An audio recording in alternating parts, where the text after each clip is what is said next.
Hi, thank you for coming. I'm Sarah, obviously. Let's try this. Oh, yes, perfect. So I'm going to talk a bit about like disinformation and why it spread so much, but I'm not going to talk about like the Russian bots in the U.S. presidential election 2016. I'm sorry to disappoint you. But the reason is closer. Okay. Yes. Good. Perfect. The reason for it, like why I'm not going to talk about it, is because we actually proliferate a lot about like when it comes to disinformation just by our human nature. I'll get back to that later on. And also many, like the Russian bots, they're being investigated, like everything is being investigated right now. And the reports are coming in right now. So we'll talk about it next year maybe. But let's go back to disinformation. And it's not something which started with social media. It started way earlier. And I'll give you just like one example. I think this is like one of the most famous quotes in history. Let them eat cake. Everybody knows or learned in school who said it. Marie Antoinette, the former queen of France. Well, guess what? She actually didn't say that. It has been around like even before she was born. And it was a rumor spread that she said it. Sorry to disappoint you here. And one of my famous disinformational things is actually from the 19th century, called the Great Moon Hoax. It was by the New York-based Sun magazine. They said that unicorns live on the moon and man with bat wings. Obviously, Neil Armstrong didn't find those, and well, if there are unicorns on the moon, I think we would know it by now. Yes. So let's go back to our time now. Politics. I try to find like an example. Actually, since we're in Budapest and talking about disinformation, I think that's actually pretty great location to talk about it. And I tried to find like a Hungarian example, but unfortunately I don't speak Hungarian, so it has to be something more American. And so I think you all heard about the Brett Kavanaugh hearings, right? U.S. President Donald Trump nominated Brett Kavanaugh. There was lots of discussions, and 4 women accused him of sexual misconduct. And the most famous one is Christine Blasey Ford. And you guessed it, yeah. It's not Christine Blasey Ford. It's not Christine Blasey Ford. No, it's a Ukrainian human rights, yes, exactly, activist. But however, I don't know whether you can see the number, but it was shared like 370 times. It was like 276 times, and those are only the likes on this, like when it was not shared with a comment. So it was like shared like a lot, let's say that. And I think that one of the matters were, they didn't even Photoshop it, the picture. I think the reason is because we didn't have a picture of Christine Blasey Ford in the beginning, so that was like easier to spread it. And now I come actually to what is disinformation, because I think it's really important to define terms first. We have this term I really don't like called fake news, and it kind of stands for everything, for false news and for news which journalists write about but don't suit other people, so they call it fake news. So you see, it's super broad. That's why I really want to talk about like how I define disinformation. And here's just like some definitions of how, like, for example, you have defines it. Let's just keep it short. It's false information intended to harm someone. So it's like put in the world in order to harm someone or something. And then we have misinformation. And misinformation is, let's say, I want to harm Master, the other speaker, and say like he's telling something which is not right, about fact-checking, obviously. And I'll tell Mary's that, but Mary doesn't know that I'm telling a lie. So Mary is telling this to Alicia, and it's an honest mistake because she thinks I'm telling the truth, but Tommaso is telling like something which is not true. And so she thinks that's the truth, what she's telling Alicia, and then Alicia also thinks that. And this is turned into misinformation from here. See, like, to understand it, like what I said, because I know it's a lie, is disinformation. But at that point, when someone thinks it is the truth, it turns into misinformation. That's how I at least define it, and how most like journalistic journals and yeah, the Websters and New Knowledge and so on define it. So let's keep this for at least my talk.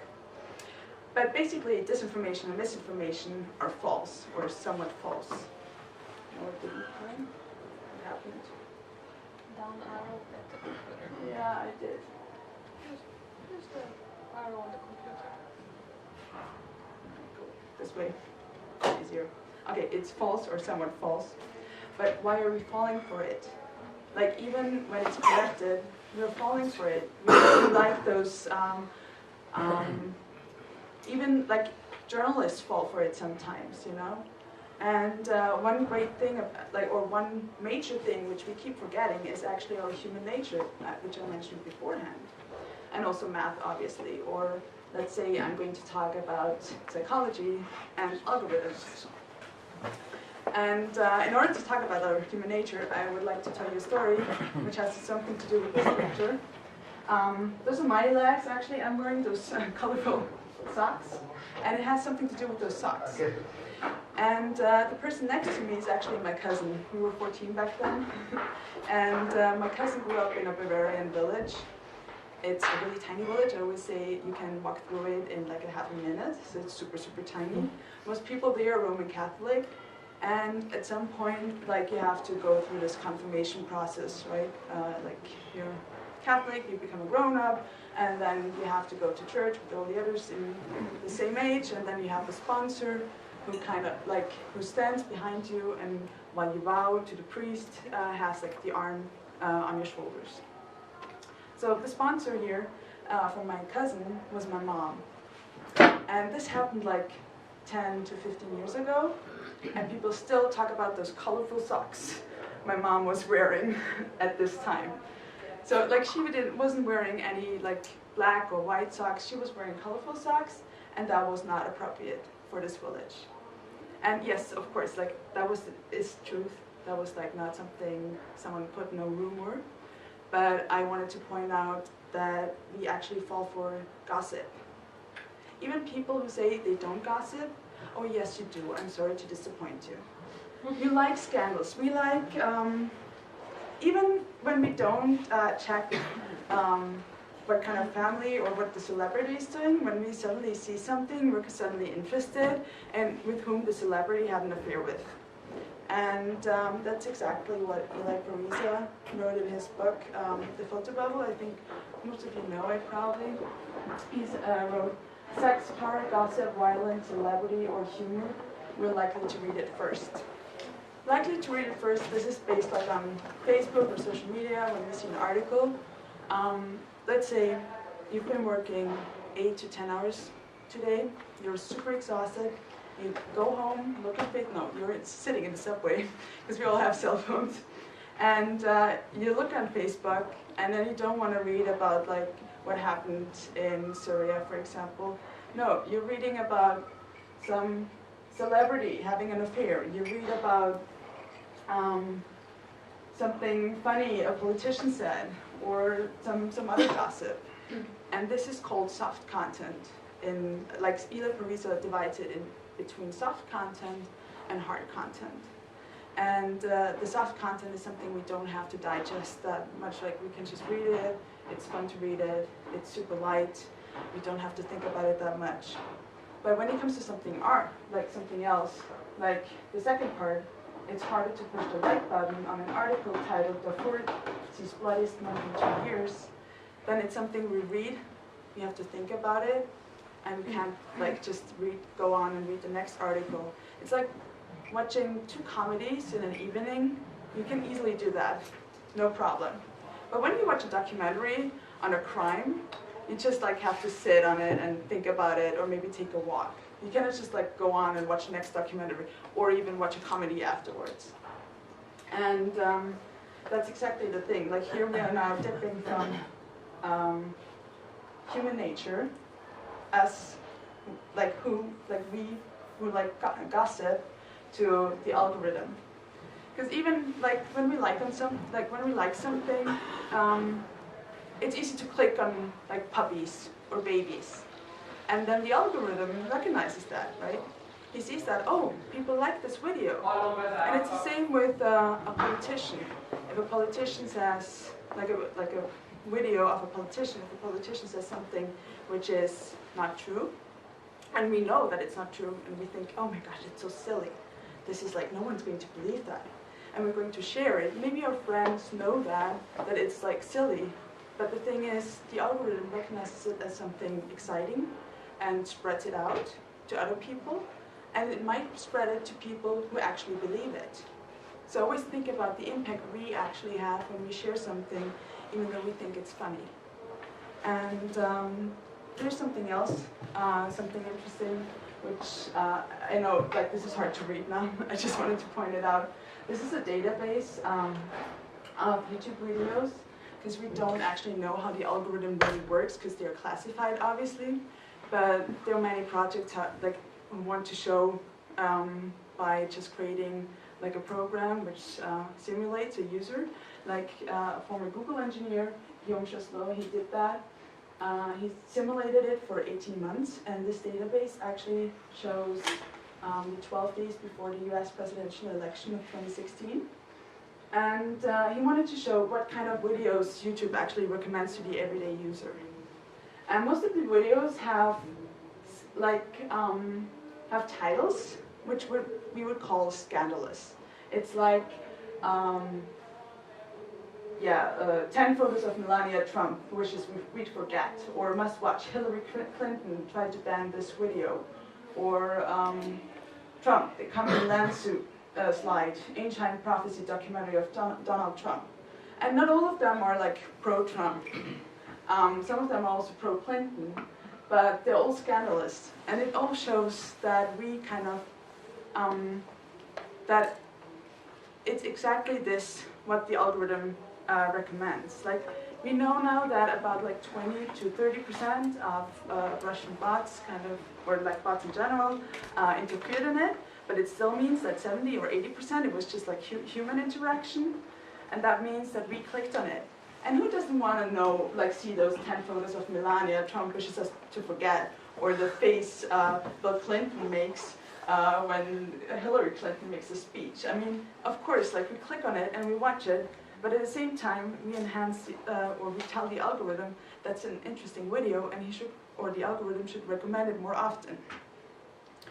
Well, so what happens when we are presented with the truth? That's a tricky thing, because the truth is something you might be like convinced otherwise, but only when you have when the truth is super close to your own beliefs. So when Trump actually got elected, many fact-checking platforms popped up. Newspapers organized fact-checking offices, like even like people who were just doing checking the facts. The Washington Post actually checks everything what Trump says publicly. On January 2019, it was like 8,158 false or misleading claims. That's like 11 claims per day, publicly, like not in the office, you know, not in the office, publicly.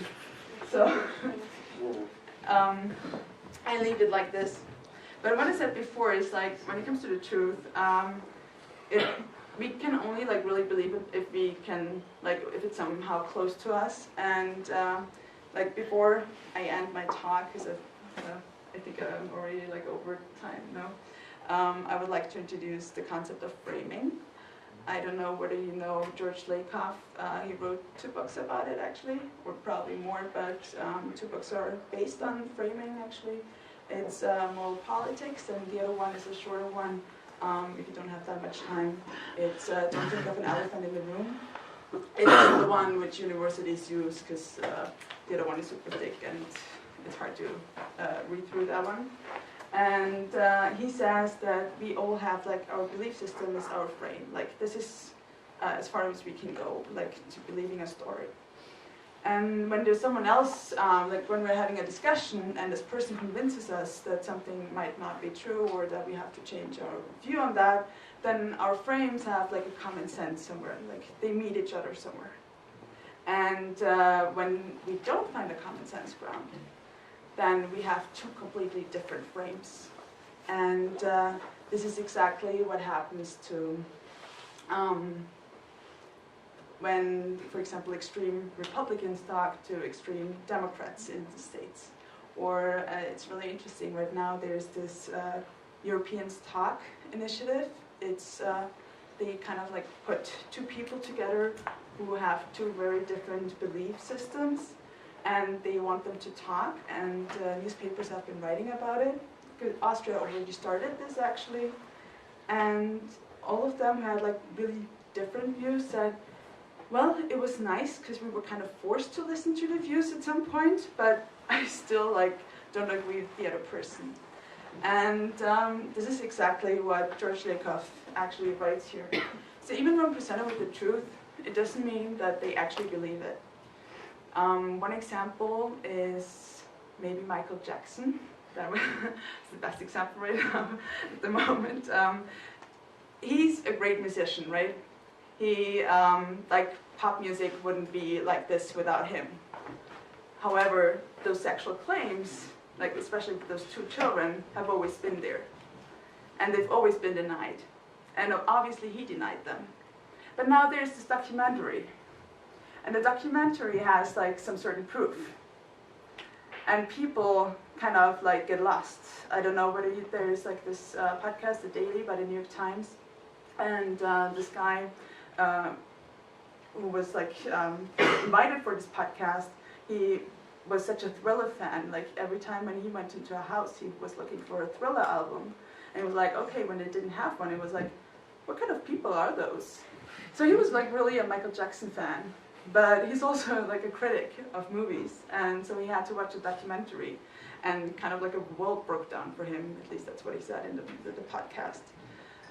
But that's exactly this frame thing, and so I think it's hard. Like even if you have great fact checkers, it's hard for people to reach them, especially when ideology comes along, because people with ideological views, they have a really narrow frame. It's really like the belief system becomes tinier and tinier, and the frame becomes tinier and tinier, and then it's harder to reach them. And I think that's something to keep in mind. And before I stop and end my talk, I quickly want to point out repetition. Like when we debunk disinformation, we have to think about whether it's worth it. Because whenever we debunk something, we talk about this false claim, and we use the same words, like fake news, and when we use it, we repeat it, and when we repeat it more often, it becomes normal to talk about it. And this is something really dangerous happening at the moment, and I think I would like to leave it like this. Thank you so much for listening.